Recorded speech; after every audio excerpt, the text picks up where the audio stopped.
현금을 사무실에서 보관하고 있습니다. 혹시 비치용 성경책 안에 어떤 현금을 분실하신 분께서는 사무실로 와서 찾아가시면 되겠습니다. 오늘 드디어 예수님의 나신 그 기쁜 소식이 오늘 성경을 통하여서 사람들에게 전달되고 있습니다. 그 소식을 들은 사람은 유대 땅 어느 지역에서 밤까지 양떼들을 지키던 목자들이었습니다. 그 목자들에게 천사가 나타나서 예수님의 탄생의 기쁜 소식을 전하고 있습니다. 예수님은 어떻게 오셨습니까? 예수님은 이스라엘 백성들이 그토록 고대하던 메시아로서, 그리고 그들에게 계속 예언되어져 왔던 그 메시아로서 이 땅에 오셨습니다. 그리고 그 메시아를 기다리는 사람은 지금 이 당시에도 정말로 많은 사람들이 있었습니다. 메시아를 알고 메시아를 계속 기다렸던, 그리고 그 메시아 사상을 가르쳤던 대제사장들과 서기관, 율법사들과 바리새인들도 있었습니다. 그런데 천사는 오늘 그들에게 가지 않고 오늘 밤에 양을 치던 목자들에게 나타났습니다. 이 당시 목자들은 사회에서 가장 낮은 위치에 있었습니다. 예수님은 이 목자들에게 나타나시고 이 목자들에게 가장 처음 그 탄생의 소식을 천사를 통해서 알리시면서 높은 자들과 함께 있는 로마의 황제가 아니라 낮은 자들과 함께 계시는 구주로서 세상에 알려지고 있는 것입니다. 오늘 이렇게 목자들에게 자신을 알리시며 자신의 탄생을 알리신 예수님은 이제 낮은 자들까지, 즉 모든 사람에게 그 기쁜 소식을 전하고 그리고 가장 낮은 자들까지 품어주시는 하나님으로서 오셨다라는 것을 알려주십니다. 오늘 이렇게 기쁜 소식을 받게 되는데, 목자들이 기쁜 소식을 받게 되는데, 근데 이 기쁜 소식은 아무에게나 전달되는 기쁜 소식이 아닙니다. 오늘 본문에서는 지극히 높은 곳에서는 하나님께 영광이요, 땅에는 하나님이 기뻐하신 사람들 중에 평화로다라고 말을 하고 있습니다. 이 기쁜 소식은 정말로 하나님이 기뻐하신 이들에게 기쁜 소식이 됩니다. 오늘 이 기쁜 소식을 우리는 흔히 복음이라고 이야기를 합니다. 복음이라는 단어는 교회 안에서만 자주 쓰이게 됩니다. 그런데 이 복음의 의미인 기쁜 소식이라는 것은 교회에서만 쓰이지 않습니다. 많은 사람들이 이 기쁜 소식을 이야기하고 그리고 이 기쁜 소식을 좋아합니다. 사람들은 살면서 좋은 소식들을 원합니다. 그런데 이 기쁜 소식이 이 성경이 말하는 기쁜 소식과 우리가 말하는 기쁜 소식 사이에서 자주 갈등을 일으키곤 합니다. 기쁜 소식에 관해서 한번 생각을 해보면은 기쁜 소식이 우리에게 기쁜 소식으로 오기 위해서는 무엇이 되어야 합니까? 바로 그 기쁜 소식이 나와 관련이 있는 것이 되어야 합니다. 나와 관련이 없다면은 아무리 좋은 소식이라도, 아무리 기쁜 소식이라도 그렇구나, 그거 참 잘된 일이다, 그거 참 그런 일이 있구나로 끝나지, 그것이 나에게 정말로 기쁨으로 그리고 나에게 정말로 큰 의미로 다가오지 않게 되기 때문입니다. 오늘 본문에서도 듣는 자가 다 목자들이 그들에게 말한 것들을 놀랍게 여기되라고 이야기를 합니다. 똑같은 것을 받았지만 한 사람은 그런 일이 있구나, 참 놀라운 일이네 라고 말한 반면 목자들은 그 소식을 듣고 기뻐 찬양하며 하나님께 경배하는 모습을 보여주고 있는 것입니다. 그렇다면 오늘 우리에게 천사들이 와서 구주가 나셨다라고 한 것이 우리에게 기쁜 소식이 되고 있습니까? 오늘 천사가 다윗의 동네에 너희를 위하여 구주가 나셨다라고 한 것이 왜 우리에게 좋은 소식이 되고 있습니까?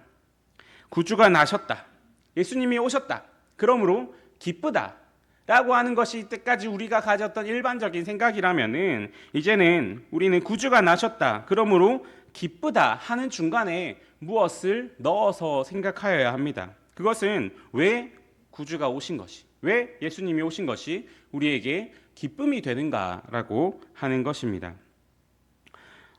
그것을 알기 위해서는 바로 지금 우리가 어떤 상황에 처해 있는가라는 것이 먼저 우리에게 인식되어야 합니다. 예수님께서도 의사는 병자에게 필요하지 건강한 사람에게는 필요하지 않다라고 말씀하셨습니다. 그렇다면 예수님이 오시기 전에 우리의 상황이 어떻습니까? 그것을 잘 보여주는 것이 오늘 본문에 나옵니다. 오늘 본문에서 천사가 나타나자 목자들이 두려워하는 모습을 보여주고 있습니다. 성경은 계속해서 하나님의 영광, 하나님의 임재가 나타날 때 사람들이 두려워한다라고 이야기를 합니다. 이것이 성경 구약에서부터 쭉 계속되어져 오는 사람들의 모습입니다. 그들이 왜 하나님의 영광, 그 임재를 보고 두려워했겠습니까? 죄인된 인간으로서 하나님의 임재를, 하나님의 영광을 마주하면은 죽어버렸기 때문입니다. 우리와는 너무나도 다른 그 거룩함을 마주할 수가 없는 것이었습니다. 이것이 그 당시 일반적인 생각이었고 이것이 그 당시의 상황이었습니다. 그런데 우리가 그렇게 창조되었습니까? 그렇지 않습니다. 사람은 하나님으로부터 창조될 때는 오히려 하나님의 임재를 즐거워하고 그리고 하나님의 영광을 찬송하는 존재로서 창조되었습니다. 하나님으로부터 창조되어서 하나님을 찬양하고 아름다운 교제를 나누어야 했던 인간이 이제는 하나님의 영광을 오히려 거부하고 그리고 하나님의 영광 속에서 오히려 그것이 우리에게 기쁨으로 찬양으로 오는 것이 아니라 그 임재와 영광이 우리에게 두려움으로 무서움으로 다가오는 상황이 예수님이 오시기 전에 인간의 상황인 것입니다. 이런 상황에서 구주가 오십니다. 우리에게 있어서의 죄의 문제를 해결하고 그리고 다시 하나님과 사람 사이의 관계를 회복시키기 위하여서 오늘 예수님이 오시는 것입니다. 이것이 우리에게 기쁜 소식, 즉 복음이 됩니다. 이 복음에 대하여서 바울은 조금 더 자세히 말해줍니다. 고린도후서 4장 3절에서 6절입니다. 만일 우리의 복음이 가려졌으면 망하는 자들에게 가려진 것이라.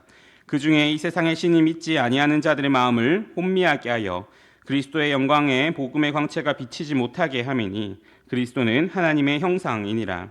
우리는 우리를 전파하는 것이 아니라 오직 그리스도 예수의 주 되신 것과 또 예수를 위하여 우리가 너희의 종된 것을 전파함이라. 어두운 데에 빛이 비치라 말씀하셨던 그 하나님께서 예수 그리스도의 얼굴에 있는 하나님의 영광을 아는 빛을 우리 마음에 비추셨느니라. 아멘. 오늘 바울은 이 복음에 대하여서 어두운 곳에서 빛이 있으라, 어두운 곳에서 빛을 비추라 라고 말씀하신 그 하나님께서 똑같이 어두운 우리의 상황, 똑같이 어두운 우리의 마음에 예수 그리스도를 보내주셔서 하나님의 그 영광의 광채를 아는 빛을 비춰주신다라고 말을 합니다. 이제 이 복음, 기쁜 소식이 옴으로써 우리가 어떻게 됩니까?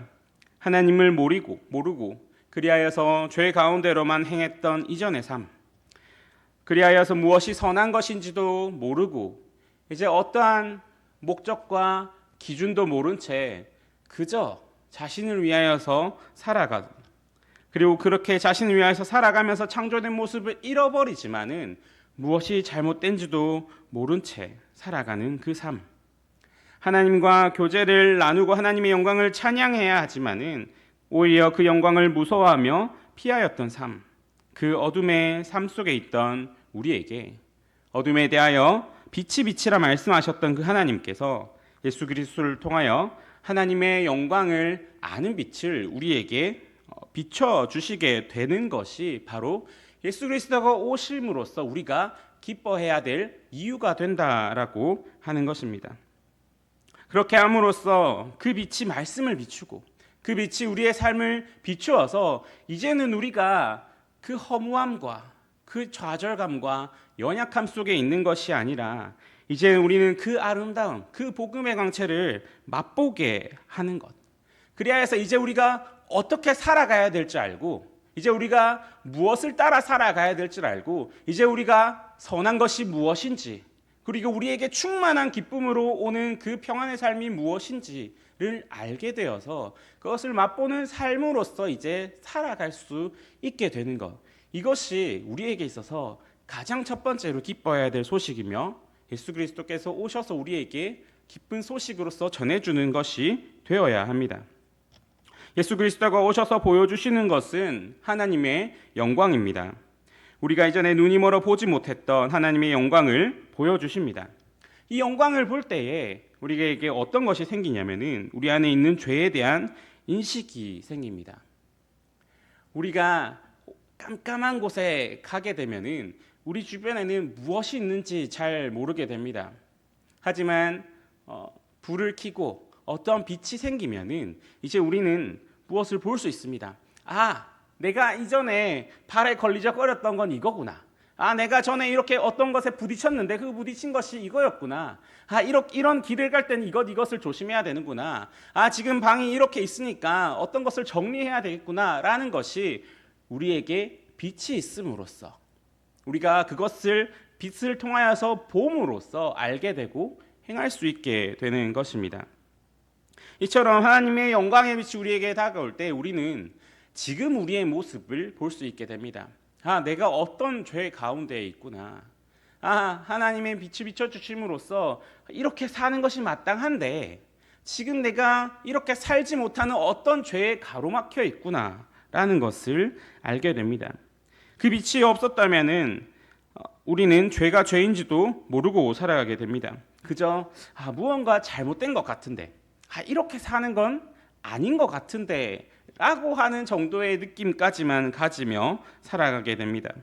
그래서 많은 사람들은 어두움 가운데서 정확한 것을 보지 못하고 정확한 해결책도 내지 못하고 저마다의 해결책 그리고 저마다의 어떤 삶의 해답들을 내놓으면서 살아갑니다. 하지만 예수 그리스도께서 오셔서 하나님의 영광의 광채를 보여주시면서 우리 안에 있는 죄와 우리가 무엇을 위하여 살아가야 하는가를 알려주십니다.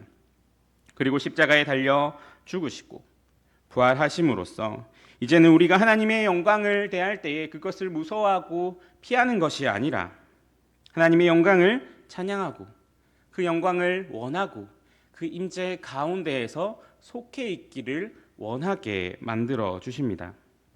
우리에게 기쁜 소식이다라고 한다면은 무엇보다 이러한 사실이 우리의 그 한계와 연약함과 절망감 속에서 예수 그리스도께서 그 빛 비춰 주심으로써 그 모든 것들을 해결하러 오셨다라고 하는 이것이 우리에게 가장 기쁜 소식이 되어야 합니다.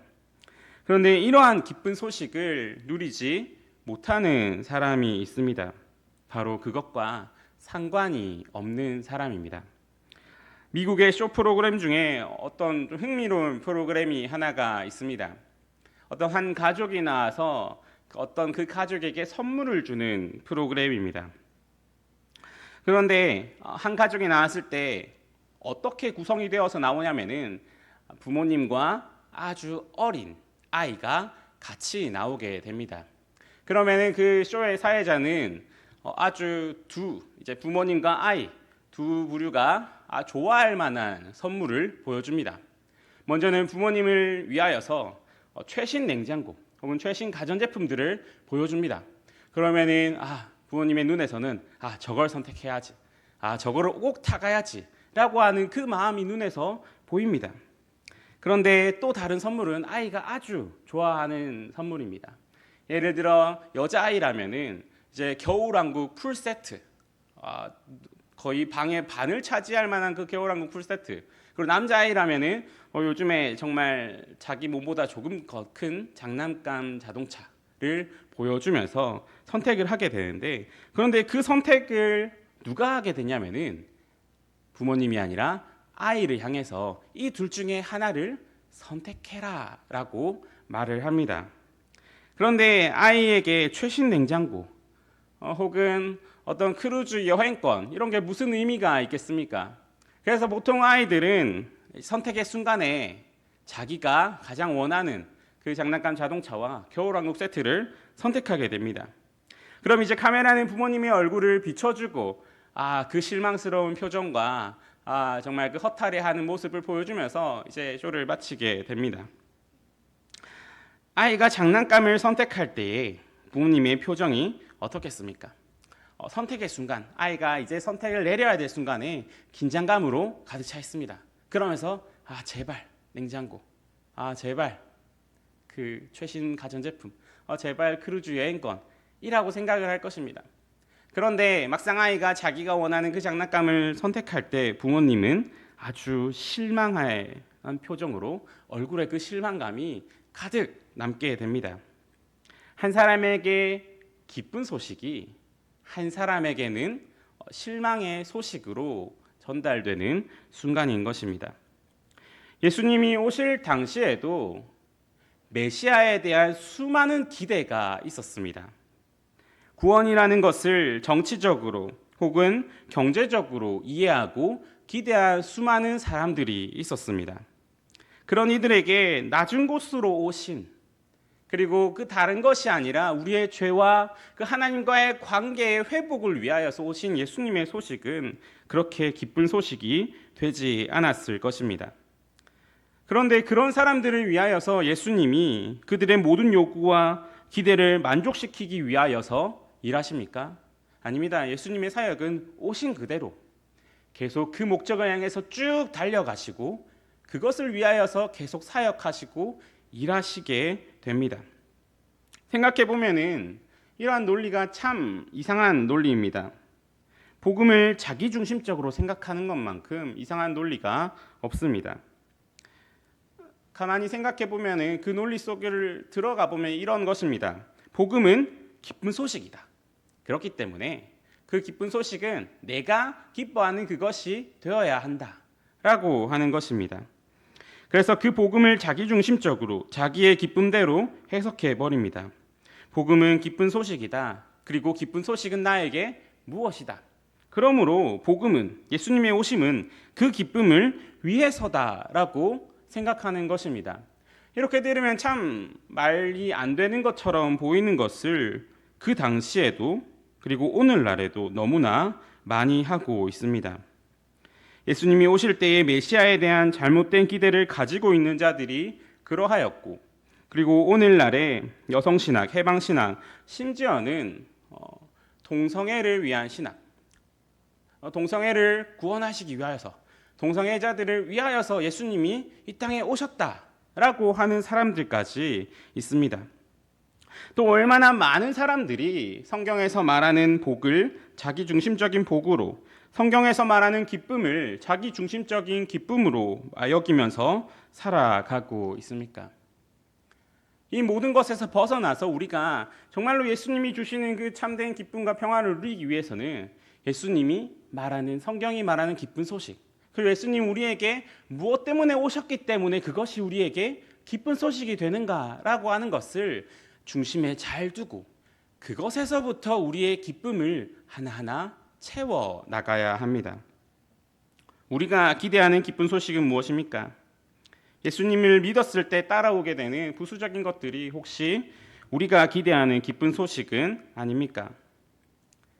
우리가 가져야 되는 것은 우리 가운데 있는 현실적인 어려움과 문제들, 그리고 그것이 계속해서 존재한다고 할지라도 복음은 여전히 우리에게 기쁜 소식이 되는가라고 하는 그 질문이 있어야 합니다. 내가 생각하는 대로, 내가 원하는 대로, 그리고 혹시 나의 모든 어려움이 계속해서 하나님의 뜻 가운데 나의 삶 속에 있을지라도 하나님은 여전히 우리에게 구주가 되시고 예수님의 오심은 여전히 나에게 기쁜 소식이 되고 있는가? 하나님이 빛을 비춰주시고 그 영광의 광채를 우리에게 보여주실 때 그 속에서 우리가 주님 어떠한 상황 속에서도 지금 주님 내가 가지고 있는 상황이 어떠할지라도 주님 하나님은 나의 구주이십니다. 나는 그것으로 기뻐합니다. 주님으로 충분합니다. 라고 고백할 수가 있습니까? 이 고백은 정말 쉽지 않은 고백입니다. 그렇게 우리의 힘으로 할 수 없는 고백이기도 합니다. 하지만 이 고백은 반대로 하나님이 그 영광의 광채를 우리에게 비춰주시고, 그리고 우리가 그 빛을 받고 그 빛으로 하나님의 그 영광의 아름다움을 맛볼 때에, 우리가 그 빛 속에 거함으로써 주님이 주시는 풍성함을 맛보게 될 때에 우리 안에서 우리의 상황, 우리의 기대와는 상관없이 터져 나오는 고백이기도 합니다. 누가는 1장부터 말씀하신 대로 오신 예수님을 계속해서 보여주고 있습니다. 그렇게 함으로써 말씀하신 대로 오신 예수님, 자신의 그 뜻을 이루시기 위하여서 오신 예수님, 우리의 원함이 아니라 하나님의 뜻대로 오신 예수님이 우리의 기쁨이 아니라 하나님의 그 영광의 광채를 보여주기 위하여 오셨다라는 것을 계속해서 보여줍니다. 이런 기쁨, 이러한 그 영광의 광채를 하나님은 하나님을 기뻐하는 자들에게 보여주십니다. 흑암에 빛이 있으라 하셨던 하나님께서 어두워 보지 못하는 우리에게 하나님의 영광의 빛을 비춰주시고 그 빛으로 나오게 하시고 이제 그 빛 속에 거하면서 주님이 주시는 참된 평화와 기쁨을 누리게 하십니다. 그 비춰줬을 때에 오늘 목자들의 모습을 한번 살펴보십시오. 그 빛이 그들에게 비춰졌을 때 그들은 하나님께 영광을 돌리고 찬송하게 됩니다. 다른 어떤 것이 아니라 그들의 어떤 상황이 나아졌기 때문에, 그들의 어떤 기대가 충족되었기 때문에, 혹은 그들이 가지고 있는 경제적이나 정치적인 어떤 것들이 해결되었기 때문이 아니라 그 광채가 그들에게 비춰졌기 때문에 지금 그들은 하나님께 영광을 돌리고 찬송하고 있습니다. 그들은 세상이 줄 수 없는 기쁨 안에서 하나님께 찬송과 경배를 돌리고 있습니다. 이것이 우리에게 기쁜 소식이고 복음의 빛이 비춰졌을 때의 우리의 모습이 됩니다. 오늘 이러한 모습, 나의 원함이 아니라 하나님이 비춰주시는 것으로 만족하며 그리고 그것으로서 살아가며 우리의 모든 삶 속에서 주님의 오심이 기쁨과 찬송으로, 그리고 주님의 오심이 우리에게 정말 다른 것이 줄 수 없는 기쁜 소식으로 여겨지고, 그리고 그 기쁨으로 그 영광의 빛 가운데서 살아감으로 그리스도인의 길을 걸어가는 저와 여러분이 되기를 간절히 소망합니다. 함께 기도하시겠습니다. 사랑의 하나님 아버지,